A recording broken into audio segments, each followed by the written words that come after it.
Today I'm going to go over some of my favorite travel tech gear.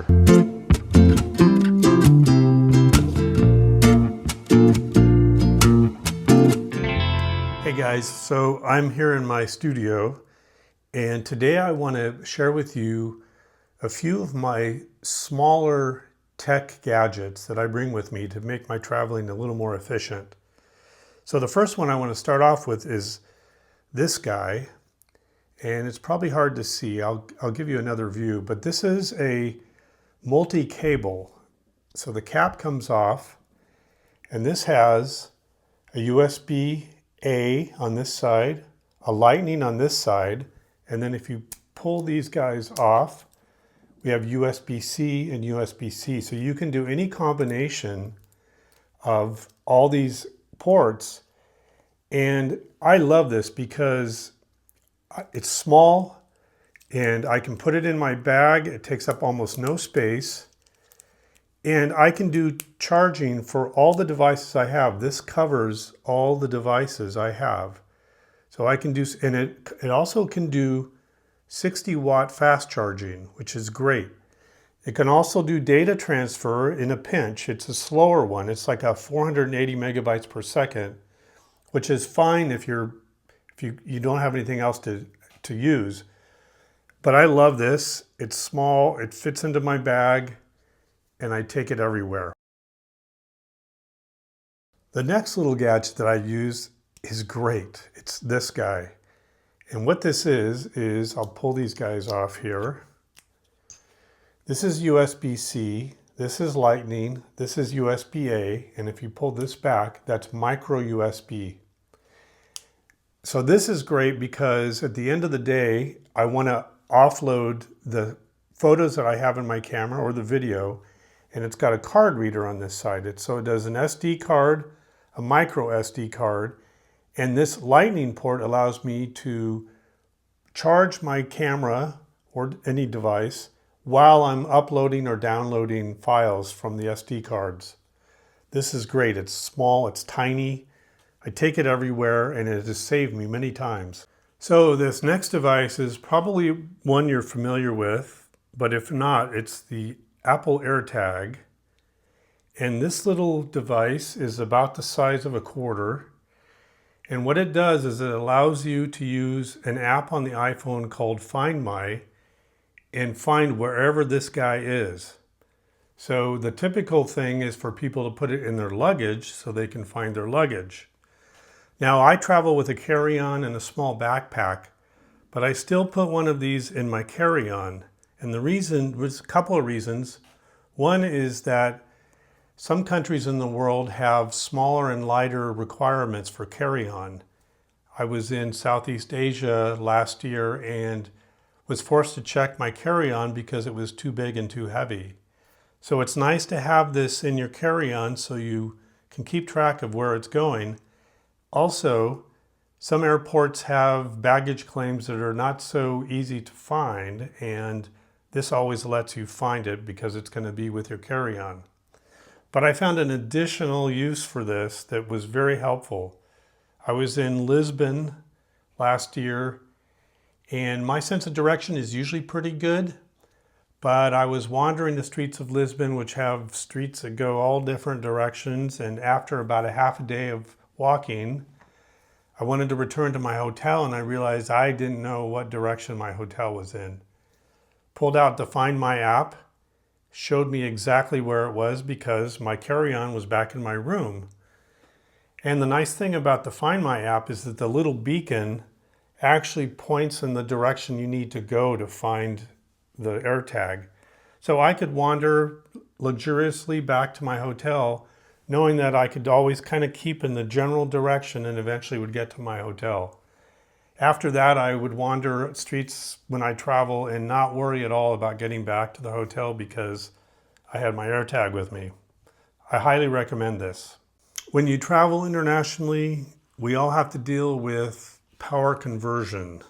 And usually they're pretty big, bulky things. And this is pretty small for what it does. So it comes in a nice little pouch. And it has all the conversions. So you've got, I don't even know what these are called, but this guy, this guy, and then American and other countries, and then Australian. You can rotate these guys to do the Australian. What I like about this one is not only how light it is and pretty durable, but it's got two USB-A ports here, two USB-C ports here, and a third USB-C port here. This is a great little thing, and I've traveled with a lot of different adapters, and this is my favorite. It's small, compact, has these guys, really is a great thing to travel with for charging your devices up at the end of the day. So I recommend it. So I do a lot of video editing on my laptop when I travel, and occasionally I find that I get trackpad fatigue. I get tired of pushing my finger around on it, and especially with things like video editing or doing graphics, it's just not as nice as having a mouse. So I decided to get a travel mouse, this little guy. It's great. It's got two buttons and a roller in the middle. Very lightweight, very small, has a retractable cord. It's an optical mouse, so it's pretty accurate.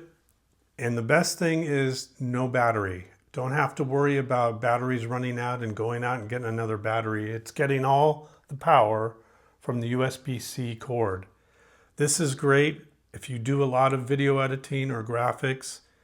Don't like to do it on the trackpad, I recommend getting this guy.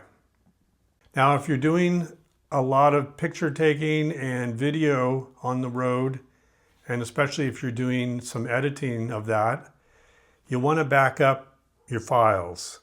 You don't want to lose a laptop and not have your files, or have it break, or sometimes you just want to download stuff off your phone so you've got more room. That's why I bring this SanDisk 1 terabyte SSD. It's relatively fast. It's 1,000 megabytes per second, which is a good speed for backing up and putting files on. You can't really edit files on this. You can't edit video files, but it's a great backup. It's durable, lightweight. I bring it every time. Just a little more comfort in having that security of a backup. Okay, so here's the bonus gem. I've just discovered this and I love it. It's this little guy. See how tiny that is? This is a 1 terabyte SSD. It's got a USB-C port. This guy is very fast. It's rated at over 4,000 megabytes per second, which means that I can attach this directly to my iPhone and I can record video, high 4K ProRes video directly to this card, and it doesn't really take up that much more space. It's fast enough to do that, but it also, I can put this on, connect this to my laptop, and I can actually put video files on this drive and edit video files directly from this drive on my laptop. That's how fast it is. And the thing is tiny. So the thing about this guy is you kind of have to construct it. So I bought the casing, and then inside you have two Phillips screwdrivers. You pull that casing top off, and inside I put a Kingston chip inside there. It's a 1 terabyte Kingston chip. Easy to do. You just slip it into the slot. It clicks into place. You put a little bit of thermo putty on top of it, which helps transfer the heat from the chip to this aluminum casing, which keeps it cool. And then you screw it back in and you've got a drive that's very small, very fast, and super easy to take anywhere. The biggest problem I'm probably going to find with this is that it's so small I might lose it. It does have a little clip here where I can attach some kind of a string to it to keep track of it, but I love this. This is great for travel. Hey guys, so that was my small travel tech that I'm currently bringing with me. Just wanted to share that with you because I'm kind of excited about not only how small it is, but how efficient it makes my travel. In the future, I'll do other episodes about the other tech that I bring along, some of the apps that I use, but I wanted to get this out now. I've got links to all those products in the description. Full disclosure, if you click on the links and go to Amazon to buy them, I do get a little kickback. It's not much, but it helps the channel, so I appreciate that. Either way, I've also put down some links to alternatives for you folks that don't have iPhones or Apple products, so you can see what some of the alternatives are for you. Hope you enjoyed the video.